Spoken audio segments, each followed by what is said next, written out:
हालात बेहद गंभीर है। रिपोर्ट्स के मुताबिक पश्चिम एशिया में तनाव अब सिर्फ बयानबाजी नहीं रहा, ये खुली ताकत टक्कर में बदलता दिख रहा है। एक तरफ ईरान, दूसरी तरफ अमेरिका और उसके सहयोगी, और अब यूरोप के बड़े देश भी सख्त तेवर में दिखाई दे रहे हैं। शुरुआत कैसे हुई? कहा जा रहा है कि संयुक्त राज्य अमेरिका और इजरायल ने मिलकर के ईरान के सैन्य और परमाणु ठिकानों पर बड़े हमले किए। इन हमलों को लेकर के दावा किया गया कि ईरान के शीर्ष नेतृत्व संरचना को निशाना बनाया गया और supreme leader ayatollah Ali Khamenei की मौत की खबर ने पूरे क्षेत्र को झकझोर कर रख दिया। तो आप समझ लीजिए, ये सिर्फ सैन्य कार्रवाई नहीं बल्कि ईरान के लिए सीधी चुनौती है।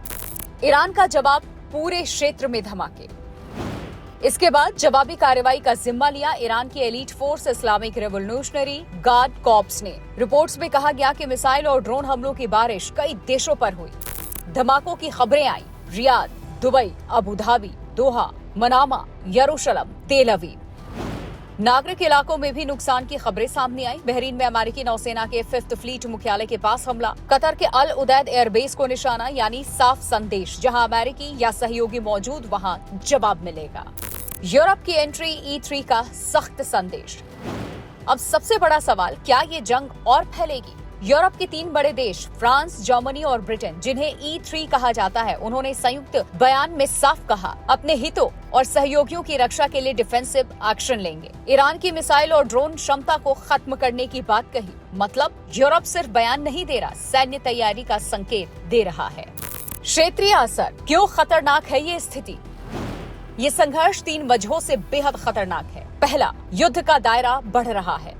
अब ये सिर्फ 2 देशों की लड़ाई नहीं रही, इसमें अमेरिका, इजराइल, यूरोप और खाड़ी देश सब किसी न किसी रूप में शामिल हैं। नंबर 2, नागरिक क्षेत्र प्रभावित। हमलों में सैन्य ठिकानों के साथ साथ शहर भी निशाने पर आए। इसमें मानवीय संकट और राजनीतिक दबाव दोनों बढ़ेंगे। प्रतिशोध की राजनीति। ईरान के राष्ट्रपति मसूद पेजेश्कियन ने बयान दिया कि ये हमला उनके देश और समुदाय के खिलाफ युद्ध जैसा है और जवाब देना अधिकार भी है और कर्तव्य भी। अमेरिका का रुख। इस बीच डोनाल्ड ट्रंप का बयान भी बेहद आक्रामक बताया जा रहा है। ईरान की सरकार के खिलाफ खुला विरोध करने की अपील और सुरक्षा के नाम पर हर कदम उठाने की चेतावनी। मतलब साफ है, कूटनीति पीछे, शक्ति प्रदर्शन आगे। अब क्या हो सकता है? विशेषज्ञ 3 संभावनाएं बता रहे हैं। सीमित लेकिन लगातार सैन्य टकराव, हवाई हमले, साइबर अटैक, ड्रोन वार, बिना औपचारिक युद्ध घोषणा के। क्षेत्रीय युद्ध। अगर खाड़ी देश या यूरोप पर बड़ा हमला हुआ तो सामूहिक सैन्य प्रतिक्रिया संभव है। वैश्विक असर, तेल सप्लाई, व्यापार मार्ग और अंतर्राष्ट्रीय राजनीति सब पर असर, ऊर्जा कीमतें उछल सकती हैं। अब असली सवाल ये, क्या ये प्रतिशोध की श्रृंखला रुकेगी? क्या यूरोप सीधे सैन्य मोर्चे पर उतरेगा? क्या ये संघर्ष पूर्ण युद्ध में बदलेगा? अभी जो तस्वीर बन रही है वो बेहद विस्फोटक है। हर हमला अगले हमले की भूमिका लिख रहा है। मिडिल ईस्ट की ये टकराहट सिर्फ क्षेत्रीय खबर नहीं, ये वैश्विक शक्ति संतुलन की परीक्षा बन सकती है। बयान सख्त है, सेनाएं सतर्क हैं और माहौल बारूद से भरा हुआ है। स्थिति तेजी से बदल रही है और दुनिया की निगाहें अब कुछ अहम सवालों पर टिकी हैं।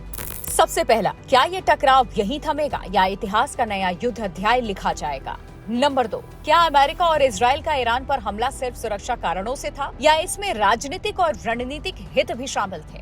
नंबर 3, ईरान की जवाबी मिसाइल और ड्रोन हमलों में नागरिक क्षेत्रों को नुकसान पहुंचना अंतर्राष्ट्रीय कानून के हिसाब से कितनी न्याय संगत है? नंबर 4, यूरोप के E3 देश फ्रांस, जर्मनी, ब्रिटेन ने डिफेंसिव एक्शन की चेतावनी दी है। क्या उनका हस्तक्षेप युद्ध को बढ़ावा देगा या शांति की संभावना बढ़ाएगा?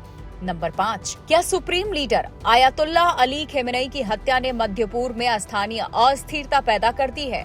नंबर 6, इस संघर्ष का वैश्विक तेल सप्लाई, व्यापार और आर्थिक स्थिरता पर क्या असर पड़ सकता है और दुनिया को कैसे तैयार रहना चाहिए?